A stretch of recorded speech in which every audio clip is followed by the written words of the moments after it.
Mi desconfianza casi me consume, hasta que mi mamá me rescató. Todo comenzó en un momento de desgano y tristeza que se había extendido como una sombra en mi vida. Desde los 17 años, la idea de la muerte había sido un compañero silencioso y desconcertante. Y aquí estaba, a mis 26 años, sintiéndome como una carcasa vacía que luchaba por respirar. Había tratado de todo, medicación, terapia, salir con amigos, encontrar nuevos hobbies, pero nada parecía quitarme el peso que llevaba en el pecho. La vida se sentía como una broma cruel, una broma que no lograba comprender ni aceptar.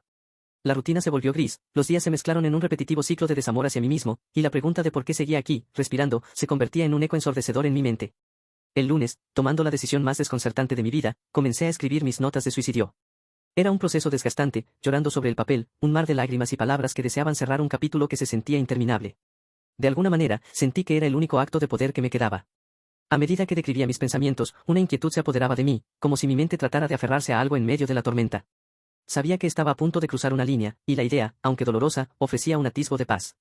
Después de años de sed de desesperación, finalmente sabía qué hacer. Pero, como si el universo quisiera propinarme una sacudida de realidad, desperté el viernes por la mañana, con la cara empapada en lágrimas, con la declaración más potente resonando en mi cabeza: no quiero morir. La revelación me sumió en una confusión absoluta. ¿Cómo podía sentir esto justo cuando estaba decidido? Con la voz del arrepentimiento retumbando en mis oídos, me encontré atrapado entre el deseo de cerrar con todo y la esperanza fugaz de seguir adelante. Ese mismo día, mi madre llegó sin previo aviso. Teníamos una relación complicada, aún compartíamos cicatrices del pasado, pero a pesar de nuestra cercanía geográfica, la distancia emocional era abismal. No la había visto en casi 2 semanas y no tenía una buena razón para justificarlo. Ella irrumpió en mi vida con una chispa de humor. Resulta que es un poco payasa y me hizo reír a pesar de mi estado. Pero cuando el peso de la realidad se impuso, se sentó a mi lado, sosteniendo mi mano con una ternura que no recordaba. ¿Estás enojada conmigo?, me preguntó, y algo se rompió dentro de mí. En lugar de responder, simplemente bajé la mirada, abrumada por el torrente de emociones que se agolpaban en mi pecho. Ella continuó: cuando tuve una hija, estaba tan feliz porque había escuchado que mientras una madre tuviera a su hija, solo necesitaba a su mejor amiga. Y siempre se tendrían la una a la otra. Aquellas palabras, inocentes y sinceras, me sacudieron más de lo que podría haber anticipado. Aún recordaba las noches que pasamos juntas, riendo y consolándonos después de que mi padre hiciera de nuestros días un caos. Pero la devastación también había tejido su camino entre nosotras, y toda la tristeza acumulada me golpeó con brutalidad. ¿Es demasiado tarde para nosotras?, preguntó, y las lágrimas comenzaron a brotar de mis ojos. Nunca había visto a mi madre llorar de esa manera. Mientras ella trataba de calmarse, me habló de sus propios arrepentimientos, de lo que le había costado ser madre, de sus propias batallas, de su deseo de reescribir nuestra historia. Quería acercarse, y aunque dolía, su propuesta resonó en mí. Quería construir algo juntos, quería crear nuevas memorias que reemplazaran las pesadillas. Era la primera vez que sentía que su amor podía ofrecerme el refugio que tanto anhelaba. Los recuerdos de mis años de lucha se cruzaban con la esperanza renovada que me ofrecía. Nunca había imaginado que mi madre pudiera alcanzar su mano hacia mí con ese deseo genuino de estar ahí, de realmente intentar y no solo de dar consejos vacíos. Mis momentos de tristeza se entrelazaban con su voluntad de cambiar, y a pesar de la confusión que sentía, su amor me empujaba hacia adelante. Tal vez esto era lo que había estado buscando todo el tiempo, un lugar donde pudiera ser yo misma, donde las luchas ya no fueran solo un secreto. Pero aún estaba perdido. Mi mente se mantenía en una lucha interna. Por un lado, la sombra de la muerte seguía presente, la opción que me había parecido tan válida. Y por otro lado, ahora estaba esa parte de mí que se aferraba a la vida, que deseaba que las cosas fueran diferentes, que quería superarlo por mí y por ella. Pero eso también implicaba un esfuerzo que no sabía si podía ofrecer. Era difícil concebir la idea de dejar ir lo que había sido una parte tan significativa de mi vida durante tanto tiempo. Acostumbrarme a vivir quizás fuese tan difícil como dejarlo todo atrás.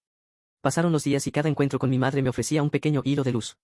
Cocinar juntas, salir a caminar, hablar de cosas triviales se convirtieron en rituales que, aunque precarios, comenzaban a repoblar los espacios vacíos en mi corazón. Pero mis viejos demonios no estaban dispuestos a irse así de fácil. Había días en los que me despertaba sintiéndome como si estuviera en una batalla constante entre la vida y la muerte. Me sentía como un barco a la deriva en medio del mar, alejado de cualquier puerto seguro. El eco de mis pensamientos suicidas regresaba, aunque en ese momento, la voz de mi madre se interponía. Cada vez que comenzaba a hundirme, recordaba su risa, su mano sosteniendo la mía, y ello me traía de vuelta de alguna manera. Las conversaciones se hicieron más profundas, pero la vulnerabilidad también era un precio a pagar. Empecé a compartirle mis pensamientos más oscuros, aquellos que solía guardar para mí. Parte de mí aún tenía miedo de su reacción, de que no pudiera manejar la carga de mis emociones. Pero para mi sorpresa, ella me escuchó con el corazón abierto. No había juicios, solo entendimiento y, sobre todo, un compromiso renovado hacia lo que nuestras vidas podrían ser. En cada encuentro, la chispa de la esperanza cobraba un poco más de fuerza, aunque todavía había días donde el profundo deseo de rendirme se hacía abrumador. Un día, mientras preparábamos una cena, le conté sobre cómo me sentía incapaz de lidiar con mi depresión, cómo los sentimientos de inutilidad se interponían entre lo que quería y lo que era.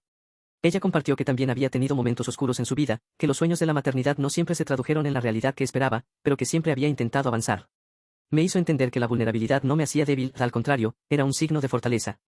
A esas alturas, la vida había comenzado a parecer un lienzo maltratado. Había días en que el color regresaba y había otros que se presentaban en una paleta de grises. Sin embargo, con cada pequeño paso, empecé a entender lo que significaba realmente vivir en lugar de simplemente existir. El camino hacia la recuperación y el reinado de la vida no era lineal. Había altibajos, pero la idea de tener a mi madre allí, trabajando a mi lado, ayudó a que la carga se sintiera un poco más ligera. El tiempo avanzaba, y en medio de mis batallas internas, también fui testigo de cómo mi madre se esforzaba por ser un apoyo genuino. Su esfuerzo era su respuesta a mis silencios, a las lágrimas no derramadas y a todos esos momentos donde la desesperación se hacía más intensa. La transformación no fue instantánea. Aún había noches en las que el insomnio se apoderaba de mí, donde el silencio de mi habitación me hablaba de la oscuridad que había estado acostumbrada a sentir. Pero en estas circunstancias, la voz de mi madre se volvía un mantra que me guiaba de vuelta a la iluminación. Mis perspectivas comenzaron a cambiar, aprendí a disfrutar de los pequeños momentos. Pasar tiempo con ella, hacer cosas simples como preparar el desayuno o arreglar unas flores se convirtió en una manera de entender lo que significaba vivir. Pero en el fondo de mi ser, la sombra de la muerte aún no se había disipado. Y eso me aterraba, me hacía sentir en un constante tira y afloja emocional. Todavía había días en que la idea de la muerte me llamaba a gritos, tono seductor en medio de mi lucha por la vida. Pero ahora aquella voz se sentía como un suave susurro a lo lejos, mientras me aferraba a los momentos que compartía con mi madre. Sigo estando en un camino lleno de incertidumbres y retos, pero he comenzado a aceptar que la vida es un proceso, y esos momentos de conexión no son pequeños. Aunque la pregunta sigue resurgiendo en mi mente, surgiendo sin previo aviso, me encuentro cada vez más alentada por el amor renovado que ofrezco y que recibo al mismo tiempo. Mi vida tiene significado no solo por mí, sino por el vínculo inquebrantable que busco construir con mi madre.